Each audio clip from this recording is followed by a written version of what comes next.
It's Tuesday. Tuesday. Same time, every week without fail. Hi, I'm Molly from Interfilm. Thank you so much for joining us today. Thanks for having us. The film is just as much about identity as gender transition.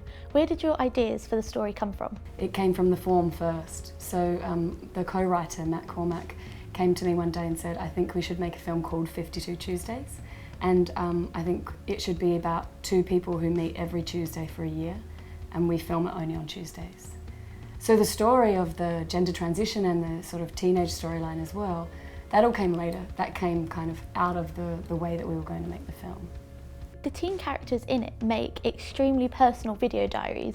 Why do you think that's so topical? I think that with the new way social media is apparent in the world, people are constantly filming and taking photos of themselves as a way, like it doesn't happen unless it's Facebook official. Like that whole thing is kind of peculiar and new, I think.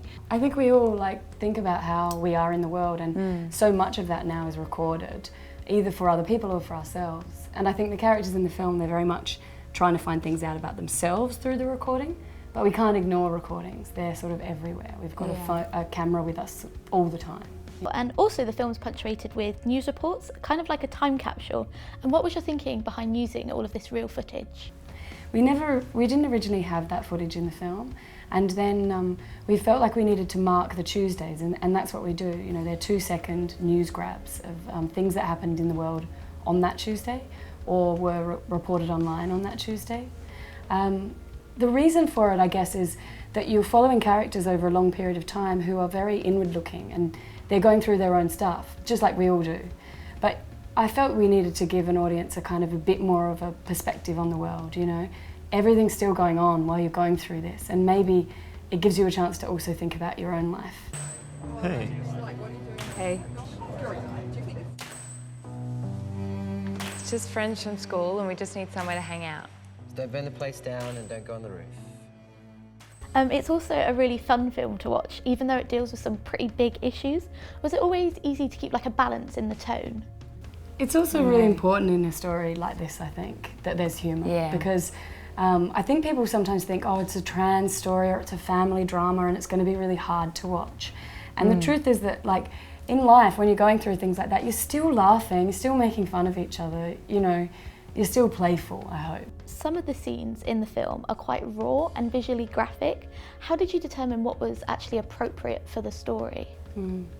I think it was that thing of because we were working very slowly and all the time, that we were all so in the storyline, and we sort of only did the things that felt like they had to naturally happen next. So that's how it felt for me, and I think I never felt like they were necessarily raw or anything like that. It just felt like real life. But yeah, these guys certainly had, they didn't sign off on a script, so it was always a negotiation between us and that wasn't just what they were prepared to do, but how they felt about what we were saying with the film, you know.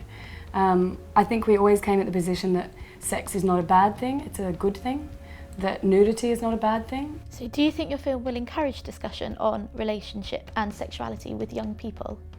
I hope so. I really hope so.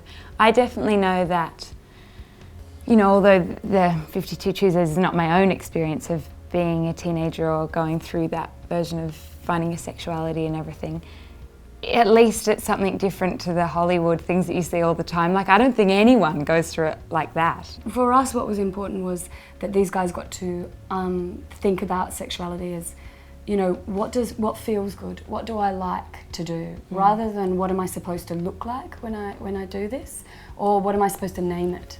That was the difference, and I think that's something we should talk about more and more. Is you don't have to look the way you've seen either in Hollywood romance or in pornography.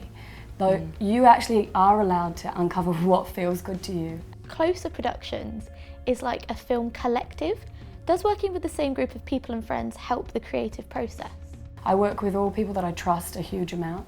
We're very close, and we work from the very earliest stages of development right through to the finish and all of this kind of stuff, talking about the films.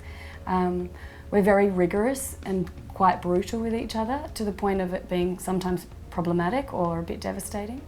You know, but it's amazing to have people that at times trust, you know, you're protecting a new idea, and you trust them to protect that with you.